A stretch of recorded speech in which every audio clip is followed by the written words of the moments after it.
What's going on, YouTube? Welcome back to another episode of Third Gen Obsession. Figured today I would just kind of go over my 1992 Camaro that I am in the process of doing an LS swap on. First time I've ever done it. And trying to do everything right as far as just making sure it looks neat. I've been watching a lot of videos, so I figured just go over kind of the progress I made on this car and all that still needs to be done, which is quite a bit. But so I originally bought this car last year. I paid like $1,200 for it, or $1,100 for it. Had a 305 in it. It was definitely hacked together. There was speaker wire used as electrical wire in a lot of areas. It had exhaust coming out the side with cherry bombs. It sounded cool.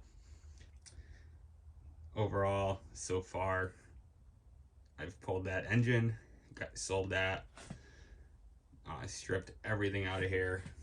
The wiring harness is out. I have that. Everything's pretty much labeled on what it is. There's probably some wires I can still get rid of, but just wanted to keep them just in case for now. Went through and spent a lot of time cleaning up underneath here. Degreasing it, sanding, just trying to make it look the best I could. Then I went over it with some gray primer and decided to go black for the engine bay. Everyone's telling me that I should have matched the color of the car, but I wanted to go with the black because I thought it would look good. And I think it came out pretty good overall. When I put the clear coat on, it kind of left it looking a little bit whitish, which kind of annoying because it looked like almost perfect for a spray paint can job in a garage.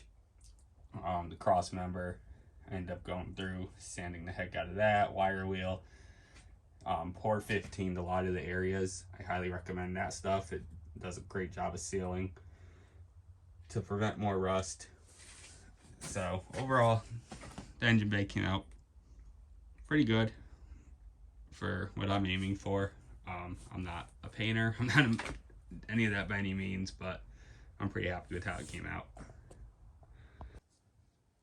As you can see on the hardtop, we have a little bit of an issue here that I'll have to address down the road.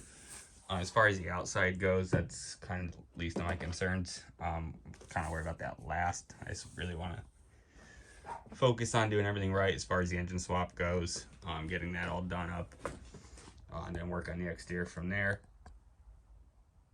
The interior of the car had cheap like eBay racing seats in it. I took those out, sold those. Pretty much everything that I can sell from it just to kind of raise some more money to put into the car. I'm gonna try to go with an original look inside it. Get stock seats. Like I said, it's a 92 RS. Found some rot down here, which is, I guess, typical. So I got that cut out. That's another area that I have to patch. I took the whole dash out and everything because I just wanted to make sure everything was good back there. So there's some areas that I did do some pour 15 where there was some rust. Overall, it's gonna be fun to get back together. And the whole entire car is pretty much gutted. As you can tell, someone decided to really cut a hole in there for doing a fuel pump swap. So this car is definitely far from original or pristine. Apparently, this I just use like hood pins to keep the trunk from opening up because the latch is broken on there. But I really do love the color of this car. I'm probably gonna end up just keeping it this color. So overall, the car's in pretty solid condition. Like I said, mine's a little bit of rot on the floorboard there. Underneath, I started going through with a wire wheel and getting all the surface rust off of there, because I do want to undercoat the bottom of it just to make sure I don't run into any issues down the road. I am upgrading the drive shaft to a 4th gen Camaro drive shaft, aluminum, so I did sell the other drive shaft which worked out good because there was another guy doing a Camaro project and he needed it. So we're gonna have to get a new drive shaft. Transmissions out of it, obviously, because I'm gonna probably put a 4L60 or 4L80 in it. I'd prefer a 4L80. The original plan was to go with like a 5.3 or a 6.0, but I ended up coming across a pretty good deal on this 4.8. I think I got it for $300 or $400 with the wiring harness and computer, so I couldn't pass it up. It was about a 45-minute drive to get, but it's in, supposedly only got about 100,000 miles on it. I'm gonna have to change out a few things on it, get rid of the truck intake, and just do spark plugs and minimal, whatever I have to do, get it cleaned up. Plan on trying to make this engine look as clean as possible before I put it in there.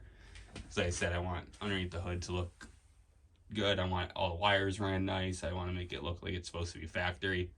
I've seen a lot of LS swaps online that just look terrible, but I've also seen a lot that look awesome, and that's my inspiration.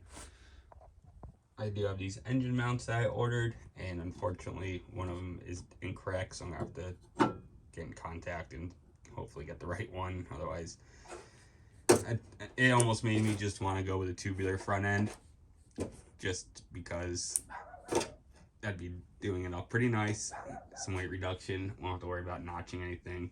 So I'm still on the fence about that, on whether I just want to go do it the easy way and just put those on, or if I just want to do a tubular front end. Haven't really decided that yet. Let me know what you guys think. The best option is there. It's definitely got a ways to go, but I'm determined. Everyone's telling me that I'm probably never gonna get back together, and I have too many projects, which they're right about having too many projects, but definitely gonna get it back together and running. So, just like I said, just wanted to make a quick video and just kind of talk about this Camaro, since the other few videos I've made so far have been on the two more junk Camaros, the 6-cylinders. My 91 RS, I definitely want to make a video on as well. Like I said, I'm going to have to give that a good cleaning, so I'll probably make a nice, cool detail video together on just going through and doing deep cleaning on it. The other two cars, I got to pull the interiors so I can clean those up as well. So I'm curious to see what I find underneath the seats, because you never know what you're going to find in there. Like yesterday with my previous video, finding the old owner's manual and everything, which I tried getting in contact with the guy, just curious, like tell him I have his car from 1985 that he bought brand new from the factory, so that's pretty cool. But yeah, that's really about it for today's video. Let me know if you guys have any ideas or comments, and subscriptions are always appreciated.